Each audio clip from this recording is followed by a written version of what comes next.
BJP Narendra Modi 10 సంవత్సరాలు ప్రధానమంత్రిగా ఉన్నాడు. కిషన్ రెడ్డి గారు 5 ఏళ్లు కేంద్ర మంత్రిగా ఉన్నాడు. 4 ఎంపీలు ఉన్నారు. బండి సంజయ్ గారు ఎంపీ ఉన్నారు, అరవింద్ ఎంపీ ఉన్నాడు, బాబురావు ఎంపీ ఉన్నాడు. కేంద్రంలో మీదే ప్రభుత్వం ఉంది. 4 ఎంపీలు ఉండి 4 రూపాయలైనా తెలంగాణ రాష్ట్రానికి తెచ్చిండ్రా? ఇక ప్రధానమంత్రి కంటే పెద్ద పోస్ట్ ఏమన్నా ఉన్నదా? ఈ దేశంలోనే అత్యున్నతమైన పదవి ప్రధానమంత్రి పదవి.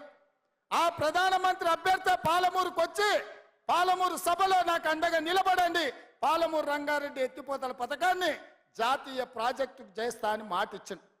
10 ఏళ్ళైనా ఎందుకు పడికేసిందో డికే అరుణ గారు, జితేందర్ రెడ్డి గారు ఇవాళ సమాధానం చెప్పాలి.